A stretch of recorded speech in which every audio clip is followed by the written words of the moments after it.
Se você já sentiu que alguém parecia normal demais, talvez este vídeo ajude a entender o porquê. Confiança é uma palavra confortável.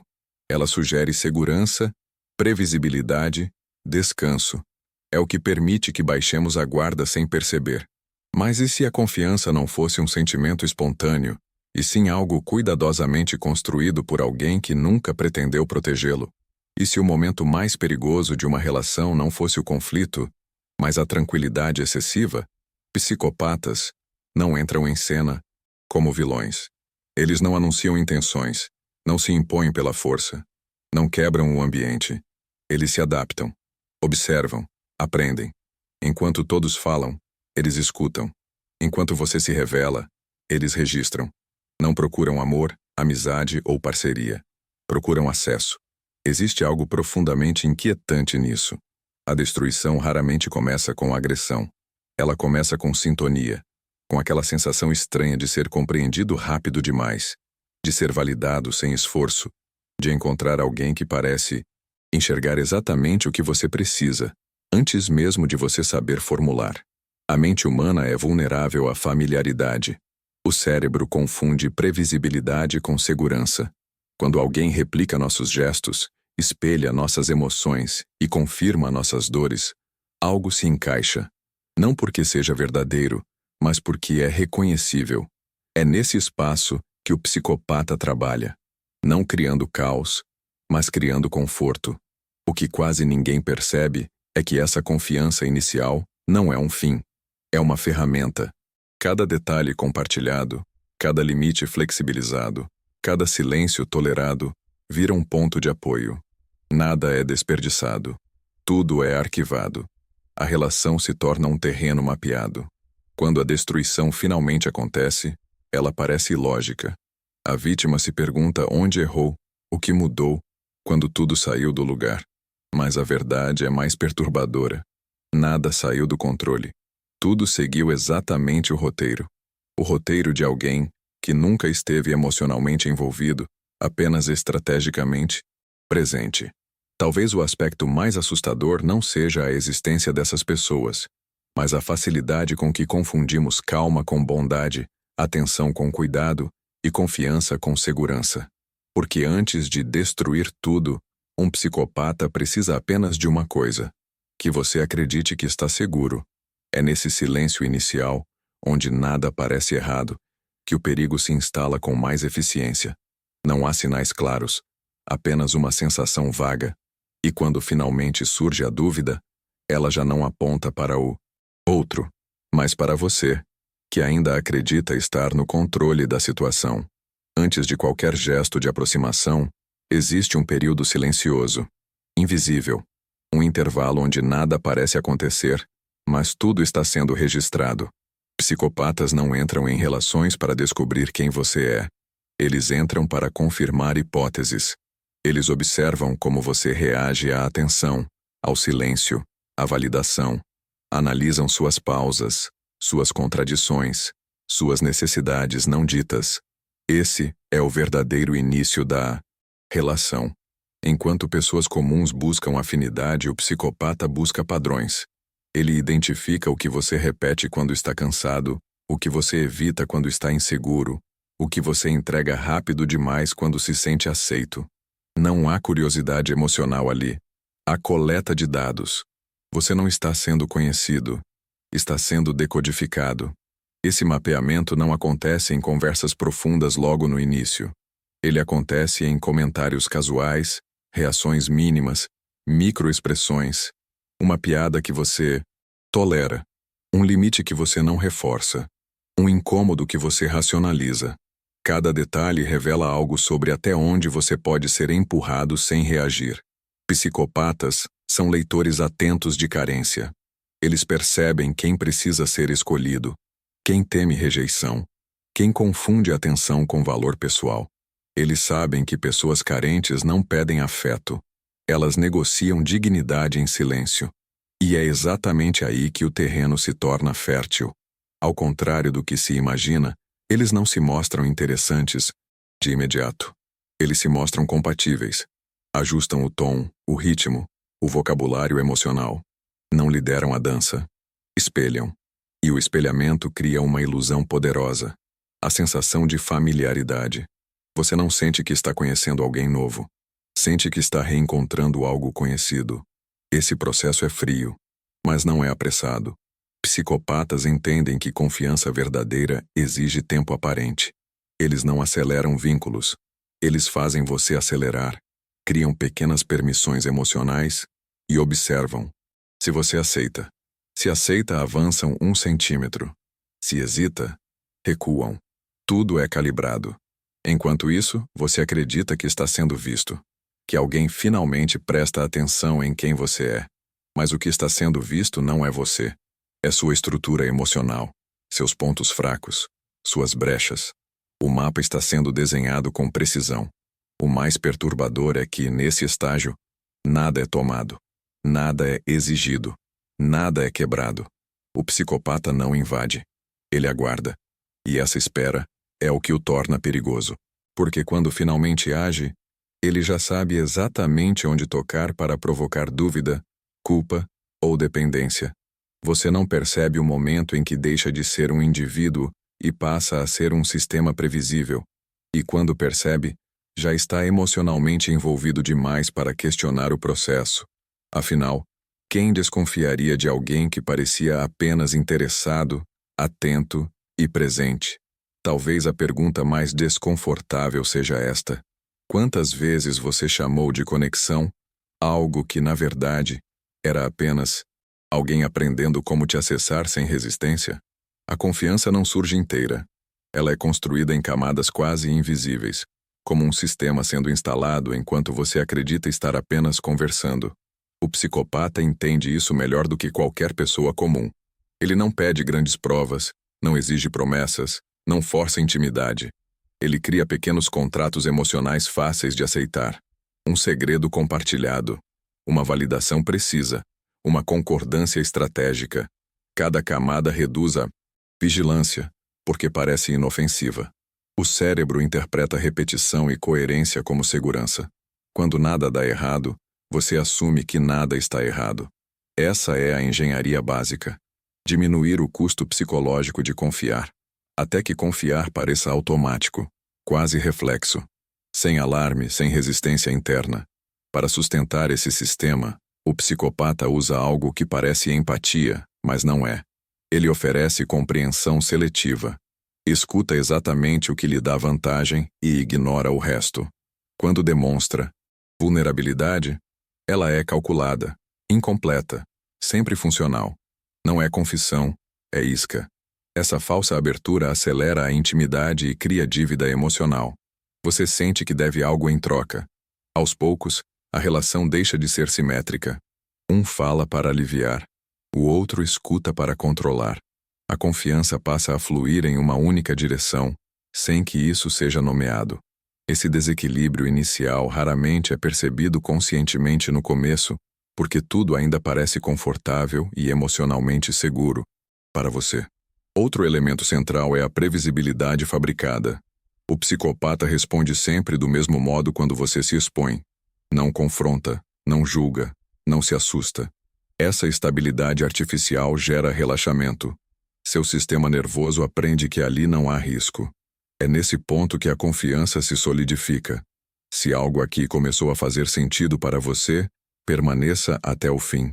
O que vem a seguir pode mudar sua forma de observar as pessoas, porque enquanto você relaxa, ele testa pequenas transgressões. Um atraso explicado. Um comentário ambíguo. Um limite levemente cruzado. Se você tolera, o sistema avança. Cada concessão vira dado confirmatório silencioso sobre seus pontos frágeis emocionais não vistos. Com o tempo, a confiança deixa de ser escolha consciente e se torna hábito. Você não avalia mais, apenas reage. O psicopata sabe que hábitos são mais fortes que decisões. Ele passa a introduzir ambiguidades controladas, criando pequenas confusões que você mesmo tenta resolver. Essa autointerpretação constante consome energia psíquica e reduz questionamentos. Você começa a explicar comportamentos que antes estranharia. Defende o outro internamente. A engenharia funciona quando a vítima trabalha para manter a coerência da relação, mesmo quando algo não fecha. O controle não é imposto. Ele é internalizado. Isso cria lealdade sem consciência de escolha e neutraliza sinais de alerta internos antes mesmo de surgirem dúvidas reais. O resultado final dessa engenharia é uma confiança funcional não afetiva. Ela serve a um propósito específico: acesso contínuo. Quando a relação atinge esse ponto, o psicopata não precisa mais investir tanto. O sistema está rodando sozinho. Você se autocorrige, se culpa, se adapta. A destruição futura depende dessa base silenciosa. Sem confiança, não há impacto. Com confiança, cada gesto errado atinge mais fundo. E é por isso que o início parece tão calmo. Não era paz. Era preparação. Um terreno cuidadosamente estabilizado para que a queda, quando viesse, fosse inevitável. Tudo isso acontece enquanto você chama isso de conexão, sem perceber o custo psicológico crescente que virá depois inevitavelmente. Quando a confiança já opera sozinha, algo começa a se deslocar internamente. Não é dor imediata. É uma leve desorientação. A vítima percebe pequenas mudanças em si mesma, mas atribui ao cansaço, ao estresse, à própria sensibilidade. O psicopata não impõe controle direto. Ele altera referências. Aos poucos, o que antes parecia estranho passa a parecer normal. E o que era normal começa a parecer exagero. Esse processo funciona porque a identidade humana depende de validação externa estável.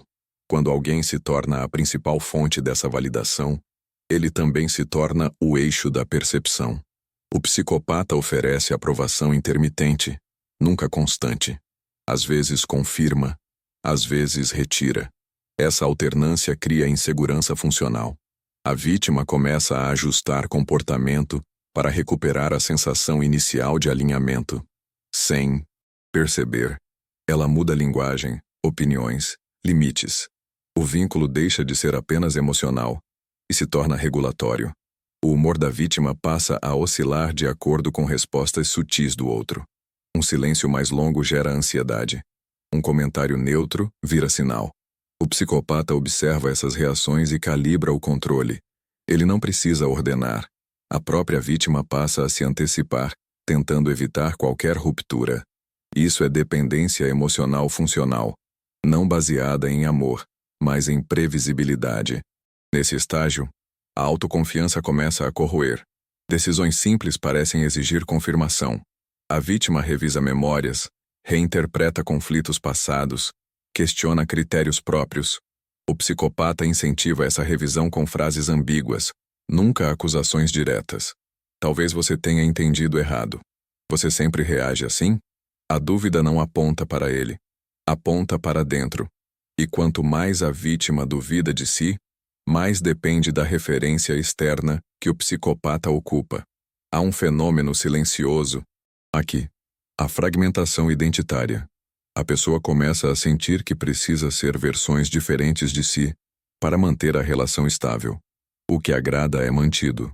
O que incomoda é reprimido.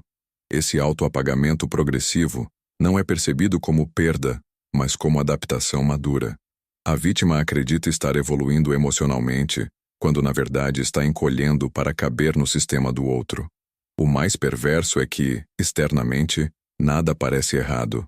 Amigos podem notar mudanças, mas a vítima defende a relação. Existe investimento emocional demais para questionar. O psicopata, então, reduz ainda mais a validação. Pequenas críticas surgem, misturadas com elogios. A identidade, já instável, tenta se reorganizar em torno desse feedback contraditório. Quando a pessoa finalmente sente que algo está errado, não consegue nomear o que.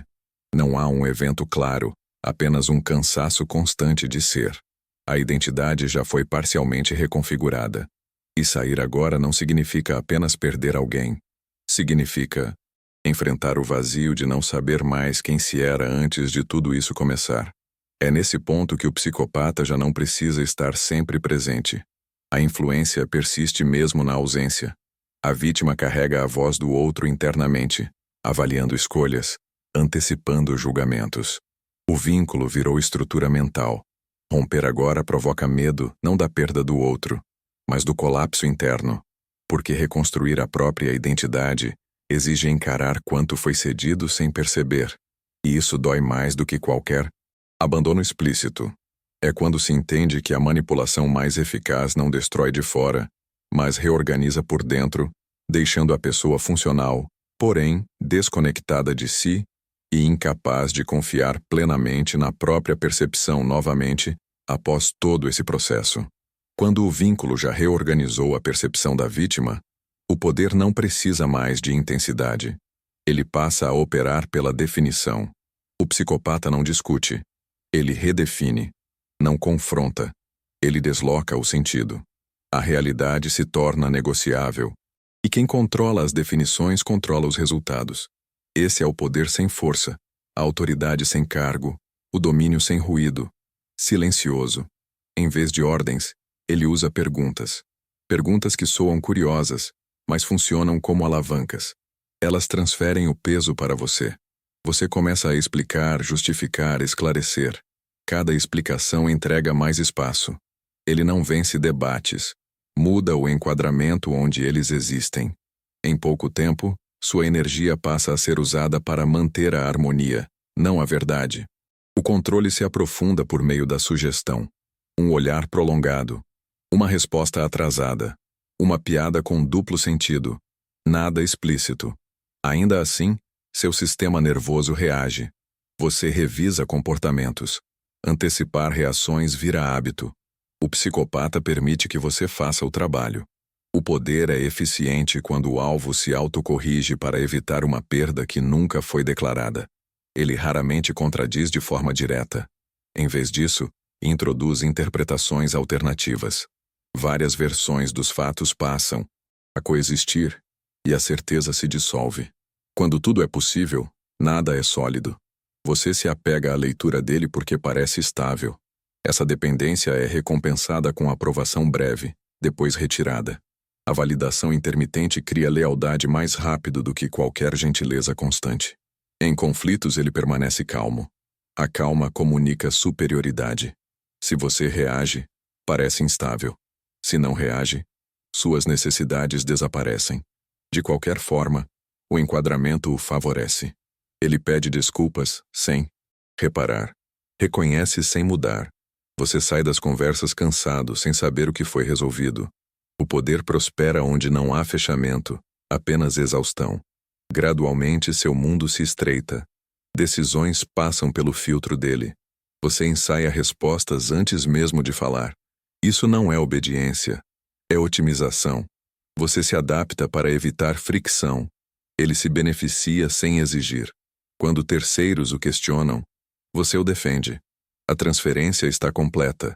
A autoridade agora vive dentro de você, usando a voz. O prazer aqui não é raiva.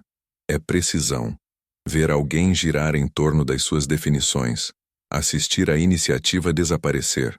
O poder psicopático se alimenta de previsibilidade. Quando você se torna previsível, torna-se gerenciável. Quando é gerenciável, é substituível. Essa consciência mantém o psicopata distante. Envolvimento emocional borraria o controle. Você pode sentir que algo está errado, mas não encontra palavras. Pessoas próximas dizem que você mudou. Você descarta. Afinal, ele parece razoável. Essa aparência é a máscara. O poder se esconde melhor atrás da racionalidade. Ele se apresenta como maturidade, equilíbrio, evolução emocional. Enquanto isso, suas bordas desaparecem. A resistência enfraquece. O sistema se estabiliza contra você. Como nada explode, você permanece. Como nada quebra, você se ajusta. É assim que o poder vence sem conflito. Ele deixa o tempo trabalhar. Com o tempo, você esquece como era se afirmar. O silêncio vira concordância. A concordância vira a identidade. Sem barulho. Por completo. Quando a fase de destruição chega, o poder já está garantido. Ele pode se afastar, desvalorizar ou descartar. O impacto é maior porque você ajudou a construir a estrutura. Não há cena de vilão. Apenas confusão e culpa. O poder não deixa impressões digitais quando convence você de que escolheu cada passo. A destruição não começa com ruptura. Ela começa com retirada. O psicopata reduz presença, atenção e previsibilidade, mas nunca tudo ao mesmo tempo. O suficiente para gerar inquietação, não o bastante para provocar fuga. A vítima sente a mudança, mas não encontra a causa objetiva. Nada aconteceu, nenhuma briga, nenhum erro claro. Apenas uma ausência estranha, onde antes havia constância. Esse vazio não é acidental. Ele é calculado para ativar o sistema de apego. O cérebro humano reage à perda potencial, intensificando esforços de reparação. A vítima tenta se explicar melhor, agradar mais, ceder antes mesmo de ser questionada. O psicopata observa. Cada tentativa confirma o nível de controle alcançado. Ele não precisa pedir nada. O outro oferece espontaneamente. Quando a vítima pergunta o que está errado, a resposta é vaga. Nada. Você está sensível. Está imaginando coisas. Essa negação cria um curto-circuito psicológico. A emoção sentida não encontra validação externa.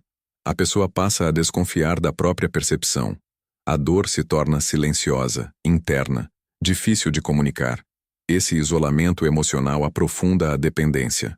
A partir daí, surgem intervenções cirúrgicas, comentários sutis que desvalorizam, comparações implícitas, lembranças seletivas de erros passados, nunca ataques diretos, sempre insinuações. A vítima começa a se sentir inadequada sem saber exatamente por quê. O psicopata mantém uma aparência calma, quase entediada. Isso desloca a culpa. Se ele está tranquilo, o problema deve estar em você. O mais cruel é a alternância. Após períodos de frieza, ele oferece migalhas de afeto, um elogio inesperado, um gesto antigo repetido. Isso restaura esperança. O sistema emocional se confunde. A vítima acredita que a conexão ainda existe e que basta esforço suficiente para recuperá-la plenamente.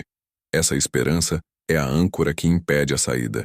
Nesse estágio, o sofrimento já não vem apenas do outro, mas do próprio vínculo. A vítima sente ansiedade constante, hipervigilância emocional, medo de errar sem saber o critério. O psicopata se torna o centro regulador. Seu humor define o clima. Sua atenção define valor. A identidade já fragilizada tenta se moldar para sobreviver. Externamente, a vítima pode parecer funcional. Trabalha, conversa, sorri. Internamente, vive um desgaste contínuo. Dorme mal. Revê diálogos. Antecipar reações vira rotina. O psicopata não precisa mais manipular ativamente. O sistema opera sozinho. A pessoa se autocensura, se corrige, se pune.